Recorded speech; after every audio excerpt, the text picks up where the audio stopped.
Welcome to Shatter. Help me reach 5,000 subscribers. Support the video with a like and leave your thoughts in the comments. He said it like a joke, loud enough for the whole booth to hear. I might steal your wife. And she laughed. Not nervous, not polite. A real laugh, the kind she never used on me anymore. That sound didn't hit me like jealousy. It hit like a verdict. I went quiet. Completely. No one noticed at first, not even her. But something in me shut down, like someone flipped a breaker and the whole room dimmed. We were at Applebee's, packed Friday night. Cheap music, the kind of place where families fight in whispers and teenagers try to look older. I'd come straight from a service call, my hands still smelling faintly of cable insulation, my shirt marked with dust from a security panel I'd been repairing. She'd arrived glowing, smelling like Bath & Body Works perfume that filled our house, even when she wasn't home. She said it made the place feel lighter. Funny how heavy it felt now, with her sitting across from me and leaning just a little too far toward him. His name was Cole, restaurant owner, investor, a man who never had to hurry, not even when he was late. The kind of guy who always got the best seat without asking. He slid into our booth like he owned it, greeting her with that slow smile rich men develop after too many people laugh at their jokes. I'd shaken his hand once before at some charity thing her friends dragged us to. Back then, he barely registered I was there. Tonight, he made it clear he remembered her perfectly. He complimented her dress. Talked about some fashion event he'd flown to last week. Mentioned a girl who looked just like her. She brightened at that, leaning forward, brushing her hair behind her ear the way she only did when she felt outclassed but wanted to hide it. I didn't say a word. Not out of fear. Out of clarity. One moment she was mine. The next, I realized I'd been holding on to something that already slipped through her hands. She laughed again at something he said about private tastings and rooftop lounges. I just let the sound wash over me like static. The turn happened when our appetizers arrived. I watched her pick at her food, barely tasting anything while she hung on his every line. He didn't look at me when he said it, just glanced her way, raised his glass, and said, "You know, I might steal your wife." She didn't defend me. Not even with a joking tap on his arm. She just looked down, smiled into her glass, and said, "Stop." That one word told me everything. It wasn't a refusal. It was an invitation for him to say more. I went quiet. I felt my face change. Something in my eyes shifted. She didn't notice. But he did. Cole gave me a quick side glance, measuring the silence like a man who's used to testing boundaries. When he realized I wasn't reacting, he smirked and kept talking. I sat there, feeling every detail of the room. The sticky tabletop, the clatter of ice in her drink, the cold draft each time the door opened, and the smell of the Starbucks latte he'd brought with him, the kind of small indulgence she loved but rarely bought for herself unless it came with his name attached. When the check came, I didn't argue about who paid. I didn't try to pretend we were a team. I just stood, nodded to the group, and walked out. She didn't follow me for almost a full minute. Too busy saying goodbye. Too busy waiting for Cole to finish telling her about a new shipment he'd ordered from overseas. Something he thought she'd love. I walked to the parking lot without turning back. The truck sat under a flickering light, the same place it always sat. That was the night I knew what I was going to do. I wasn't going to fight him. I wasn't going to fight her. I wasn't going to fight for something that had already chosen someone else's world. I wasn't angry. I wasn't broken. I was done. I didn't sleep that night. Not because of anger, but because the silence finally felt honest. She came home smelling like Bath & Body Works lotion and leftover perfume from that booth, the one she leaned across every time Cole opened his mouth. She asked if I was okay, but her voice had that distracted edge, the one people use when they already know the answer and don't really care to hear it. I told her I was fine. My tone was flat, steady, almost emotionless. She didn't push. She never pushed when things got uncomfortable. That was the first sign she felt guilty. Around midnight, I sat in the living room scrolling through her Amazon deliveries on the shared account. Nothing strange, small things mostly. A necklace she claimed was a PR gift. A set of candles she said were from a coworker. 2-day shipping, fast, discreet. It wasn't the items that bothered me. It was the pattern. She'd started receiving things she never mentioned, things she tucked away like they belonged to someone else's life. It had been happening longer than I wanted to admit. The next morning, she was already gone when I woke. She left a cup of coffee on the counter, but not for me. It was a Starbucks cup with Cole's initials on the side, the kind she said he always brought her after the boutique closed. She must have forgotten it, or maybe she wanted me to see it. I couldn't tell anymore.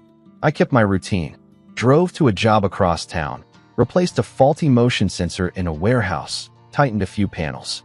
My hands did the work automatically while my mind kept replaying that moment at Applebee's.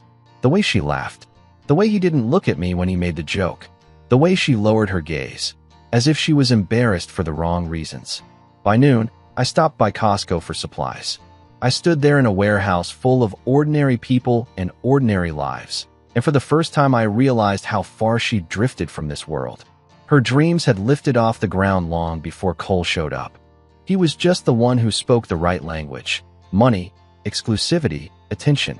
I carted cleaning supplies and bulk batteries while she floated somewhere between his restaurants and the boutique, wanting a life she could only touch when someone wealthier opened a door for her. When I got home that evening, she was different. Too sweet, too calm, asking about my day, asking what I wanted for dinner. She even lit a few candles, the ones she bought during a Bath and Body Works sale, filling the house with that sugary scent she thought made everything feel fresh. But I wasn't angry. I wasn't jealous. I just watched her move around the kitchen, talking too quickly, smiling too hard, acting like a woman performing a version of herself she hoped I still believed. And that's when something inside me settled.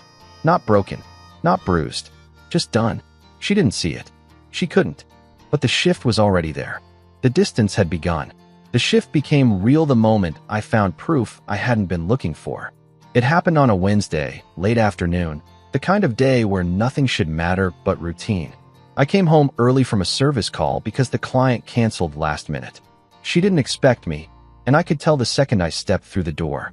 Her purse was on the counter, half open, and her phone was buzzing nonstop with notifications she hadn't silenced. Normally, she kept that thing close, like a lifeline to the world she wanted to belong to. This time, it lay there unguarded, vibrating against a Bath and Body Works receipt she never bothered to hide. I wasn't planning to snoop. I didn't need to. The screen lit up on its own, and that was enough. A message preview.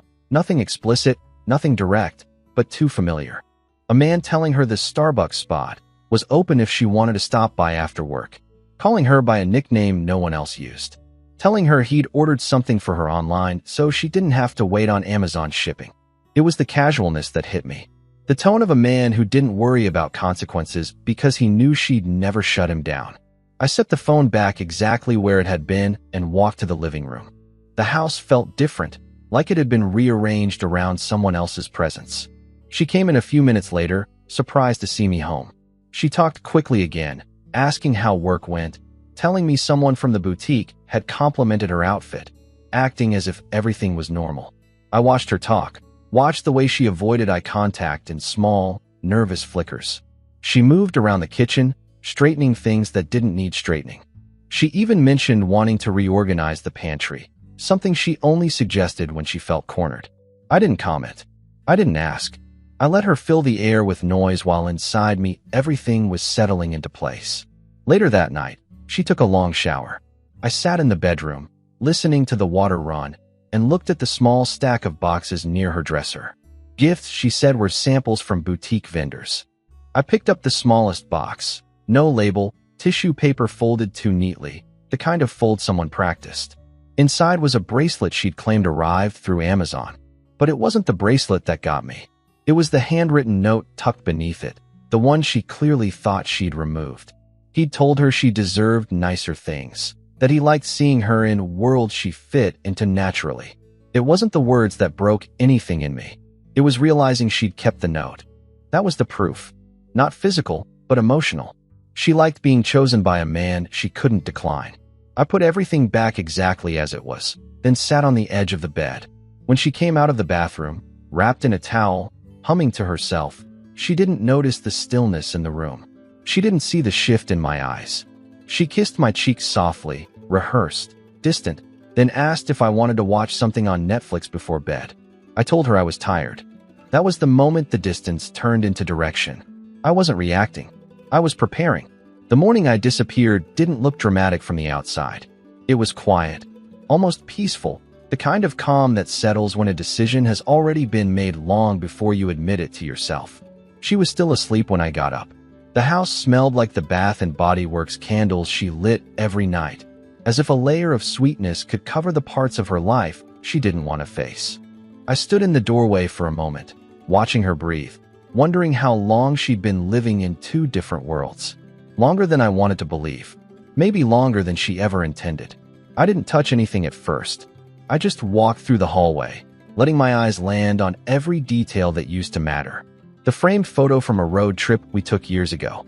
The Costco receipt pinned to the fridge, one of those weekends where I'd stocked the house while she wandered the boutique after her shift. The half-finished Starbucks drink on the counter she'd brought home the night before, probably from one of those brief, coincidental run-ins with him. It wasn't anger pushing me. It was clarity. A man like me can't compete with someone like him in the world she was chasing. But I didn't need to. I had one thing she couldn't buy, couldn't manipulate, and couldn't replace: silence. Real silence. The kind that answers everything without saying a word. I opened the closet. My jackets were lined up the way I always kept them. She rarely touched them. I started taking them down one by one, folding them neatly, stacking them without a sound. Shirts followed. Boots. Tools. Every piece of my life that had been here was suddenly moving as if on rails. I didn't rush, didn't shake. My hands were steady. By the time the sun began to rise, the closet looked like I had never lived there. Not a single work jacket left hanging. Not a single reminder. Just empty space. I loaded everything into the truck slowly, careful not to slam the door. I didn't want her waking up. Not because I owed her anything, but because explanation is a kind of intimacy, and we were long past that. I didn't leave a note. Notes are for people who want closure. I didn't want anything from her. Not clarity, not apologies, not final words she'd rehearse and repeat until she convinced herself she believed them. When I stepped back inside one last time, the house felt lighter than it ever had. Or maybe I finally saw it the way it really was. A place she occupied while dreaming of a different life. A place I stayed in because I thought loyalty could hold ground against ambition. My phone was still on the nightstand. I stared at it for a moment, then turned it off. No buzzing. No calls. No chances for her to pull me back into a conversation designed to protect her comfort. As I walked out and closed the door behind me, I felt something I hadn't felt in months. Quiet strength. No confrontation. No goodbye. Just distance, clean and unbroken. The pickup rolled out of the driveway without a sound. I didn't look in the mirrors. I didn't need to. I wasn't running. I was simply gone. I didn't go far that first day. People imagine disappearing as some grand exit. A long highway, a fresh start waiting over the horizon. Mine was simpler. I parked the truck behind an old storage facility I used to service years ago, a place no one visited unless something broke. The quiet there felt like a clean sheet of paper. No questions, no expectations, just space wide enough to breathe. I sat there for hours, engine off, phone off, watching sunlight shift across the gravel. I didn't feel triumphant. I didn't feel defeated. I felt like someone stepping out of a life he'd outgrown without realizing it. She started calling around noon. I saw the screen light up once when I turned the phone on long enough to check the time. 30 missed calls, all from her. Then messages, short at first, then frantic. She didn't apologize. She didn't confess. She asked where I was, said she was worried, asked if I'd taken anything important. That was her fear, not losing me. Losing control of the version of me she'd built her routines around. I turned the phone off again. Around sunset, I got a text from Mark, the guy who worked at the warehouse and sometimes at Costco. He didn't ask questions. He didn't pry. He just said he'd seen her wandering the aisles earlier, looking pale, checking her phone every 30 seconds, pushing a cart with nothing in it. He said she looked like someone who realized too late something had slipped away and didn't know where to start searching. I didn't respond. I didn't need updates. But his words painted a picture I understood perfectly. She wasn't scared I'd left. She was scared she couldn't predict what came next. Meanwhile, her world began shifting in ways she didn't see coming. Her friends from the boutique asked where I was, and she told them I was just blowing off steam, trying to laugh it off. But she wasn't laughing. Mark said her voice cracked halfway through the sentence. I could imagine it, her hand touching her hair, her eyes darting away, the way she did when she was trying to keep a story straight. The turn happened when Cole stepped in. He showed up at the boutique, carrying one of those Starbucks drinks he always brought her, the kind with custom notes on the cup. Mark overheard that she didn't smile the same way. She asked him if he'd seen me, as if a man like him would ever notice someone like me unless I was fixing something he owned. He brushed off the question, joked that I'd probably just needed space, but she didn't laugh. She pressed again, and that's when he said he hadn't seen me around town at all. That hit her harder than my silence ever could, because if he didn't know where I was, then she'd truly lost sight of me. She'd stepped into his world thinking she could move between both, but she never expected me to remove myself entirely. That night, after the sun disappeared behind the storage units, I leaned back in the seat and closed my eyes. For the first time in months, there was no tension in my shoulders, no noise in my head, just the steady beat of my own breathing. I wasn't hiding. I was watching what happened when I stopped showing up where I wasn't respected. She didn't fall apart all at once. It happened in small fractures that spread through her life faster than she could patch them. The first crack was the boutique. People noticed immediately. The girls she worked with weren't subtle. They whispered, watched her from the corner of their eyes, asked questions she couldn't answer. She told them I was visiting family, but her voice didn't match the story. She said it lightly, almost casually, but her hands shook when she typed something into the computer. They saw that. People always see the hands first. By midweek, she was showing up to work earlier than usual, hoping no one would corner her. But the questions kept coming.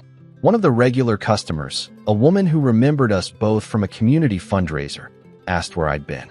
My wife froze. She tried to smile. She failed. The woman said she hoped everything was okay. And then came the words that landed harder than she expected. He always treated you so gently. My wife didn't know how to respond. When someone reminds you of something you took for granted, the silence hits deeper than the truth itself. The second crack came from Cole. He wasn't subtle either. He liked being admired. Liked being the man who looked like a solution, not a problem. But even he felt something shift when she stopped laughing at his jokes the way she used to. He brought her another Starbucks drink, customized with her favorite syrups, but she barely touched it. He mentioned a dinner he'd planned, some rooftop opening night, and she didn't light up the way he expected. He leaned closer, asked if she was okay, and for the first time she didn't tell him what he wanted to hear. She just said she was tired. He didn't like that. Men like him expect enthusiasm. They feed on it. When it's gone, they don't know where to place the confusion, so they turn it into irritation. Later, one of the boutique girls overheard him telling someone on the phone that she was getting complicated. That word spread fast. Small towns always make sure of that. The third crack was social. A friend of mine, someone who stayed neutral through everything, called to check on me. He didn't ask where I was. He just said, "People are talking," and left it at that. He didn't need to explain. In a place like ours, silence is louder than any accusation. Everyone knew she was spiraling, and they knew I wasn't around to lift her out of it. She tried hiding it at first. She went to Costco after work, pushing that same empty cart, pretending she needed groceries. But she didn't put anything in it. She wandered the aisles with her phone in her hand, checking it every few seconds, hoping for a sign from a man who had removed himself completely. And then came the moment she couldn't hide. One of her co-workers, a girl who'd never liked her much, stepped close and said, "You really thought no one would notice?" It wasn't an accusation. It wasn't cruel.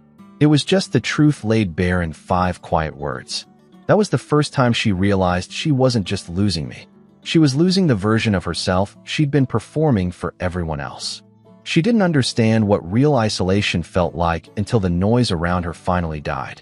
At first, she thought the tension at the boutique, the whispers, the sidelong glances, were just temporary discomforts she could outlast. She told herself people were overreacting. She told herself I'd come home soon, that my silence was just frustration, that I'd eventually pick up the phone. But silence has weight, and mine started pressing on every corner of her life. She tried to keep moving, keep pretending, keep acting like everything was manageable. But when people stop giving you the benefit of the doubt, the world feels colder. She walked into work one morning and realized no one asked how she was. No one complimented her outfit. No one even pretended to care. Even the customers who used to chat with her acted distant, as if they were afraid of getting tangled in someone else's mess. The boutique, which used to feel like her stage, now felt like a room with the lights turned off.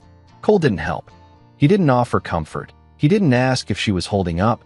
He didn't even pretend to care about anything beyond his own convenience. He'd text her about opportunities and events as if she could still fit into the world he lived in. When she didn't respond quickly, he sent shorter messages, colder ones. Eventually, he stopped bringing her those Starbucks drinks he used as icebreakers, and that was the moment she finally understood he'd never actually seen her, only the version of her that admired him. She tried reaching out to her friends, the ones who used to hype her up, the ones who encouraged her to mingle with higher circles and told her she deserved luxury. Now they gave her polite excuses. They said they were busy. They said they'd call later. They didn't. One of them even blocked her from a group chat, thinking she wouldn't notice. She noticed. By the end of the week, she was spending her evenings in the house alone, surrounded by the fading scent of the Bath & Body Works candles she used to burn to make everything feel softer. Now the fragrance only reminded her how empty the rooms were.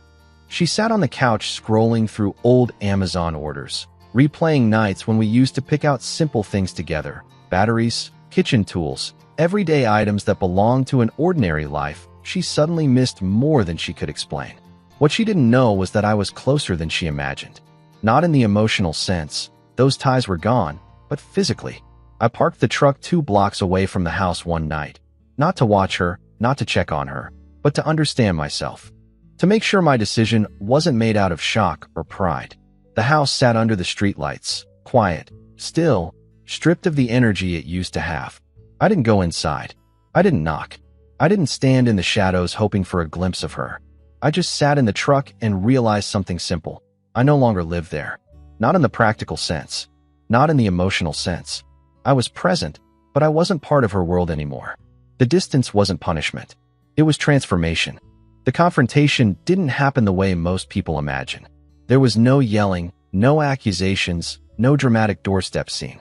It happened in quiet daylight, almost polite, the way 2 people talk when they both understand something important has already ended.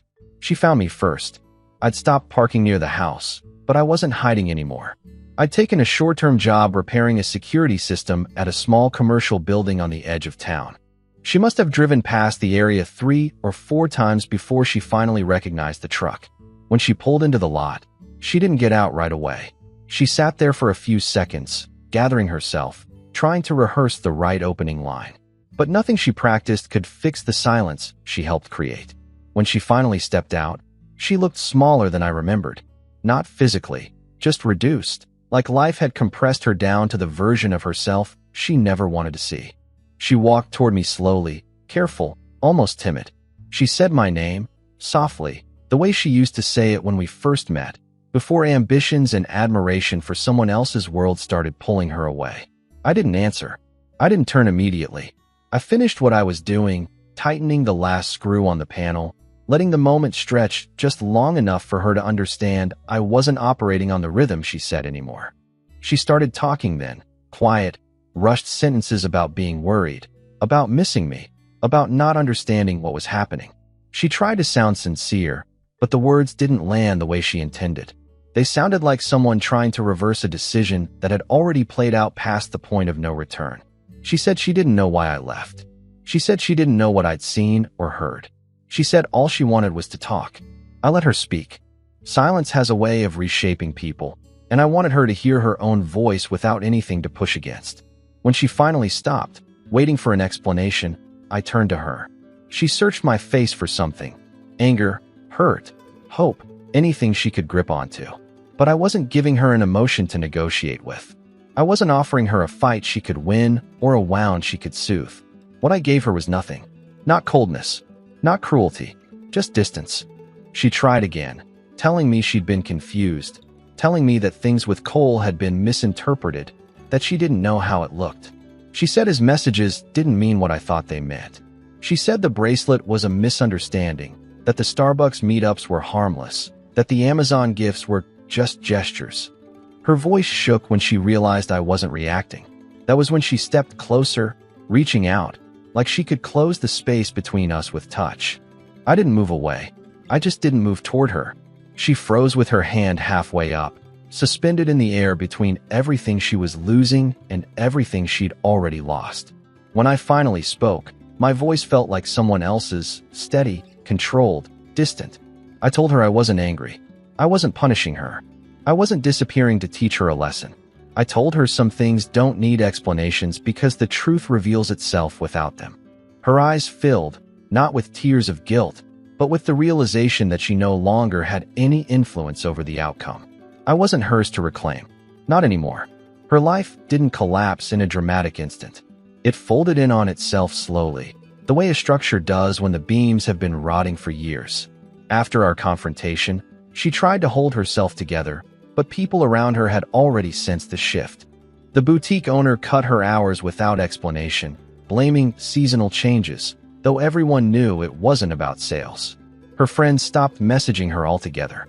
Even the ones who used to invite her to every brunch, every girls' night, every little status-building outing. They didn't say anything cruel. They just went quiet, which hurts more than cruelty ever could. The biggest blow came from Cole.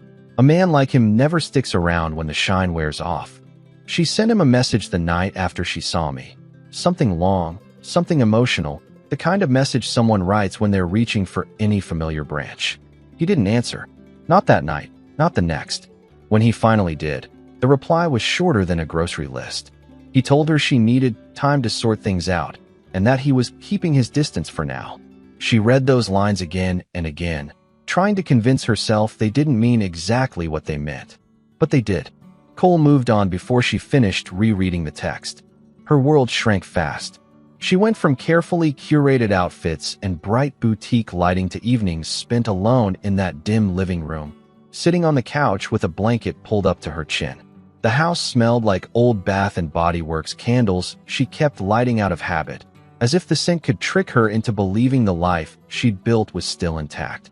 She scrolled through old Amazon orders late at night, staring at the bracelet, the little gifts, the things she once thought made her part of something bigger. Now they only reminded her how temporary she had been in someone else's orbit. Meanwhile, I wasn't coming back. She knew that long before she could admit it out loud. She tried visiting spots where she thought she might see me, driving by job sites, walking through Costco without buying anything, wandering the hardware aisle like I'd suddenly appear between shelves. But I was done living in places where I had to prove my worth. I'd rebuilt my life quietly, piece by piece, without the noise or the performance. No explanations, no returns. The cracks inside her widened when she realized the silence wasn't temporary. It wasn't a phase. It wasn't a stunt. It was who I'd become once the weight of her choices lifted off me. A version of myself she never expected to face. A version no one could pull back with apologies or charm. She didn't lose me because she laughed at another man's joke in Applebee's. She lost me because that laugh revealed the truth she'd been hiding from herself. By the time she understood it, my absence had already replaced my presence. And the quiet was louder than any goodbye. She reached the end quietly, not with an outburst, but with a kind of exhausted honesty that only comes when there's nothing left to protect. It happened one afternoon when I returned to the old storage facility after finishing a job across town. The truck was dusty, the sun was low, and I felt more grounded than I had in years. When I turned the corner, I saw her car already parked there, angled like she'd pulled in quickly, afraid I might leave before she had the courage to step out. She stood beside it, holding her arms like she was cold even though the day was warm.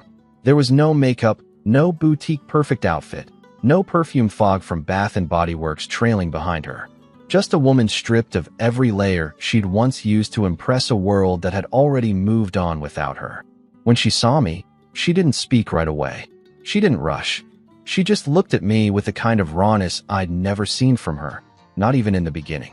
When she finally walked toward me, every step felt hesitant, almost fragile.